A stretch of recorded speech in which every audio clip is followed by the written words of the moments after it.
السلام علیکم ورحمۃ اللہ وبرکاتہ۔ اس بار ہم آپ کی خدمت میں پیش کر رہے ہیں فاروق اعظم، انبیاء کی جماعت اور امت کے سب سے افضل انسان ابو بکر صدیق کے بعد اسلام کے دوسرے خلیفہ راشد فاروق اعظم کا درجہ ہے۔ ان کی زندگی کے واقعات دلچسپ ترین انداز میں سنیے، آپ حیرت زدہ رہ جائیں گے۔ بہت سے ایسے واقعات بھی آپ سنیں گے جو اکثر کتابوں میں شامل نہیں ہیں۔ تو آئیے سنتے ہیں فاروق اعظم، پیشکش محمد طارق شاہ۔ اللہ تعالی کا ارشاد ہے، وہ لوگ جو اللہ اور اس کے رسولوں پر ایمان لائے ہیں، یہی تو وہ ہیں جو ان کے پروردگار کے نزدیک صدیق اور شہید ہیں، ان کے لیے اجر اور نور ہے۔ رسول اللہ صلی اللہ علیہ وسلم کا ارشاد ہے، اللہ تعالی نے عمر کے دل اور زبان پر حق جاری کر دیا ہے۔ وہ فاروق ہے جس کے ذریعے اللہ تعالی نے حق اور باطل کے درمیان فرق کیا۔ جماعت اصحاب روشن ستارے ہیں، آسمان پر موجود ستاروں کی روشنی کم و بیش ہے۔ یہی مثال صحابہ کرام رضی اللہ عنہم کی ہے، لیکن ہیں سبھی روشن۔ ان میں سب سے نمایاں، سب سے روشن اور سب سے تابناک بہرحال پہلے 4 صحابہ رضی اللہ عنہم ہی ہیں۔ یہی پہلے 4 اصحاب خلفائے راشدین ہیں۔ عشرہ مبشرہ میں بھی سب سے پہلے انہی کا نام ہے۔ آج ہم آپ کو انوکھی خصوصیات والے انسان کی کہانی سناتے ہیں۔ اللہ کے رسول صلی اللہ علیہ وسلم نے اپنے 10 صحابہ کا نام لے کر فرمایا تھا، میرے یہ 10 صحابہ جنتی ہیں۔ گویا انہیں دنیا ہی میں جنتی ہونے کی بشارت عطا ہوئی۔ ان میں سے ایک سیدنا عمر فاروق رضی اللہ عنہ ہیں۔ انبیاء کی جماعت کے بعد اور مسلمانوں کے پہلے خلیفہ راشد یار غار سیدنا ابو بکر کے بعد اس دنیا میں سب سے زیادہ فضیلت دوسرے خلیفہ راشد سیدنا عمر فاروق ہی کو حاصل ہے۔ نبی صلی اللہ علیہ وسلم نے ان کے بارے میں اس طرح دعا فرمائی تھی، اے اللہ، اسلام کو عمر کے ذریعے سے قوت اور عزت دے۔ ان کے زمانے میں اسلامی حکومت 22 لاکھ مربع میل رقبے تک پھیل گئی۔ بعض موقعوں پر ان کی تائید میں آیات نازل ہوئیں۔ ان کی خلافت کا زمانہ بہترین اسلامی حکومت کا زمانہ تھا۔ اتنے بڑے حکمران ہوتے ہوئے دوپہر کے وقت شہر سے باہر گرم زمین پر کوئی پتھر وغیرہ سر کے نیچے رکھ کر قیلولہ کر لیتے تھے۔ ان کے واقعات اس قدر حیرت انگیز ہیں کہ سننے والے دنگ رہ جاتے ہیں۔ بڑے بڑے طاقتور حکمران ان کے نام سے کانپتے تھے، جبکہ خود ان کا یہ حال تھا کہ جسم پر کھردرا لباس ہوتا تھا۔ آپ یقیناً ان کی زندگی کے انوکھے اور آپ پڑھنا پسند کریں گے، لیکن آج آپ پڑھنے کی بجائے سن کر دیکھیں، آپ کو ایک عجیب سا فرحت بخش احساس ہوگا۔ سیدنا عمر فاروق رضی اللہ عنہ ہجری سال شروع ہونے سے 40 سال پہلے 583 عیسوی یا 584 عیسوی میں مکے میں پیدا ہوئے۔ نبی کریم صلی اللہ علیہ وسلم ان سے 13 سال پہلے دنیا میں تشریف لا چکے تھے۔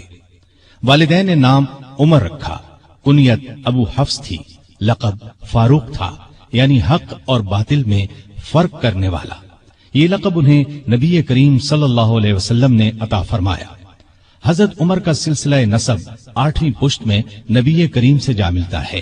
آپ نے دنیا میں آنکھ کھولی تو مکے میں قریش کی سرداری تھی۔ یہ قبیلہ اسماعیل علیہ السلام کی اولاد سے تھا۔ قریش کے آگے چل کر 10 کے قریب قبیلے بن گئے۔ ان میں نبی کریم بنو ہاشم سے تھے، ابو بکر بنو تیم سے اور عمر فاروق بنو عدی سے۔ 10 کے 10 قبیلوں کے سپرد الگ الگ کام تھے۔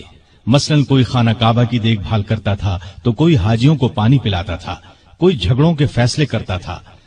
بنو عدی کے ذمے 2 کام تھے۔ قریش کو کوئی ایلچی بھیجنا ہوتا تو یہ بھیجتے تھے۔